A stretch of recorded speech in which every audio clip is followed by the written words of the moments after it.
guys কি হৈছে মই এটা কথা মানে ৰাতি ক'ব পৰা নাই তো আপোনালোকক অলপ শ্বেয়াৰ কৰি দিছোঁ এই 19 তাৰিখটো তো 19 তাৰিখটো আমাৰ জুবিন দা আমাৰ মাজৰ পৰা লৈ গুচি গ'ল ধৰ এতিয়াও দিলত আছে কিন্তু 19 তাৰিখে আকৌ বানপানী হ'ল শিৱসাগৰত আকৌ 19 তাৰিখে মেঘালয়ৰ লগত লাগি গ'ল মানে 19 তাৰিখটো অসমৰ কাৰণে বেয়া নেকি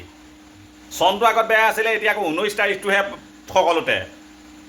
আপোনালোকক সকলোকে কৈছে 19 তাৰিখটোত আপোনালোকে সকলোৱে সাৱধান থাকিব মানে 19 তাৰিখো অসমৰ কাৰণে মই মোৰ মতে দেখিছোঁ একদম মই ৰাতি সপোনত পাইছোঁ বহুত বেয়া সঁচা কথা কৈছোঁ